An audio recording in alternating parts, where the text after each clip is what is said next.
Hello again, this is part 2, no that's 4, part 2. This is a classic example actually of how I cope with my brain fog. I hadn't thought about that. So these are, we've been to Butlins 3 years in a row, and that's a whole other story, I'll tell you that, because we ain't ever going back. And I keep these on because of my memory loss and my brain fog. I get very upset that I can't remember things that Tony and Amelia are talking about. So I wear like things like this because it prompts the memories. It's like when you smell something and you're like, oh, that's, you know, or you hear something, it's that association. So where are we? We've done brain fog, oh my goodness, for years. Before I had the ileostomy, I was in and out of hospital all the time because of the bowel issues. My esophagus goes into spasm every time I swallow, so everything that goes down comes back up again because the esophagus goes a bit mental. You get the most horrific, sorry, I keep saying horrific, I shouldn't say horrific. You get fatigue like I've never experienced in the past. It is, I can't describe it. It's like somebody, you know, like sandbags, great big sandbags. It's like somebody put sandbags all over your body and it's so heavy and you just can't move. It's exhausting, and you can, like, you know, on bad days, even like sitting and watching something is too much, and I get these major like sensory overloads where I think the classic example is you were washing up, weren't you, Tony? Mm-hmm. I was upstairs, Tony was down in the kitchen washing up, and he wasn't even being that loud, but it was like, it was hurting my ears. Oh my goodness. And that when that happens, what I normally do is like I put my sunglasses on, I put my headphones in, and just calm down. Because the worst thing for pain is stress. Worst thing. Funnily enough, I was just messaging somebody and I was like, meditation and mindfulness. And I know when the doctor says that to you, you're just like, oh Jesus, no, not that. But staying calm when you're in pain decreases the pain. If you start to panic, and I do it, I panic myself, I'm not saying that I don't, you know, but it certainly helps. What else? So this one is a little bit, I don't know whether, do I tell them about what I had last week? Mm-hmm. You're talking about sepsis, yeah? Huh? Oh my God, I haven't told you, but oh my gosh. So I was in hospital for a week, which is when I got diagnosed with the nerve disorder. Only took 4 years to diagnose, and 4 days later after I got home, we have to have a baby monitor in our bedroom because I have seizures, and so Tony always has the baby monitor on him downstairs, and I make like, is it like a gurgling sound, and he sort of rushes upstairs, and amazingly brave, wonderful, fantastic. I hate that she had to do it, but Amelia once was on the bed. It's fine, Dory, it's fine. And she put me in the recovery position and waited for Tony to come up. You were incredibly brave that day, weren't you? She's like this. Yes, so that that happened. 4 days later, he came upstairs. He woke me up, and he said, "I've rung your mum. You need to look in the mirror." And I will try and get photos into a video. I'm not even kidding. My face was so swollen. It looked like somebody chopped a basketball in half, didn't it? On the side of my neck. It swelled up so much, I couldn't open my eye. I was like this. And the pain. It was a parotid infection, which is an infection in the saliva gland. And it was the most painful. Oh my goodness. Awful.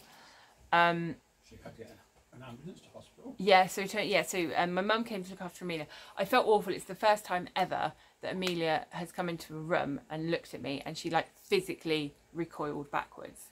It was horrible. Like the idea that my child saw me like that is, I don't even know where to start with that one.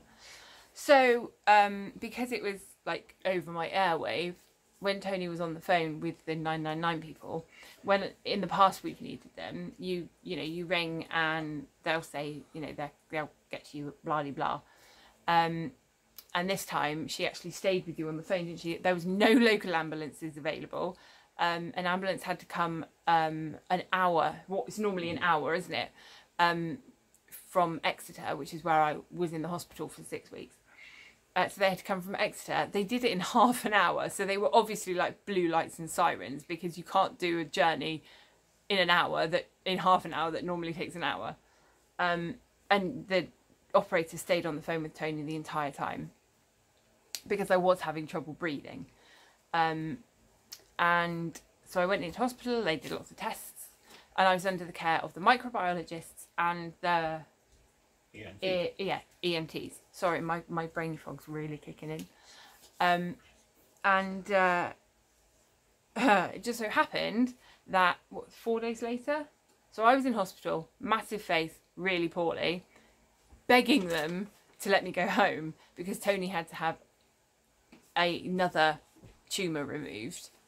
I'll tell you that story another time. So I begged them to let me go home. And the microbiologist was like, no, you've got to be here for 2 weeks. You need steroids and antibiotics, and you need to be here for 2 weeks. And then one of the consultants explained why I needed to go home. And he said that if they could arrange for our local community hospital, which is just a tiny little hospital, if they would allow me to go there every day for 10 days, I had to do 2 in Dorchester and then 10 days. Like at lunchtime, so I was still getting my medicine. One day I was too poorly to go. I'd had a seizure, and I just couldn't do it. So the district nurses came out and did it, which was amazing. And I sort of wish that had been an option from the beginning, but never mind. And she had a student nurse with her. Long story shortened, she read out my chart to the student nurse. And it turns out that I had sepsis, and nobody told us. I don't know who dropped the ball. I don't know how they dropped the ball. But it suddenly became very clear why the microbiologist was like, 2 weeks in hospital. He said to us, if your temperature goes up by, half a degree, you have to ring an ambulance and tell them blue lights and sirens. Wasn't it like, what were the things he said? It was... Any swelling you felt? Oh yeah, any swelling, any more pain, again. Temperature, had to ring 999, go there straight away. No, I had sepsis and nobody told me. This is the sort, I said to my mum, this is the sort of thing where you then have a coroner's inquest and they realise that they've dropped the ball. But that doesn't bring that person back for the family. And I did talk to, when I had my review, when it was all better, I did tell the consultant, and I am going to write to the pals at the hospital. I adore the NHS. It is such a blessing. But you cannot you can't not tell patients that they've got sepsis.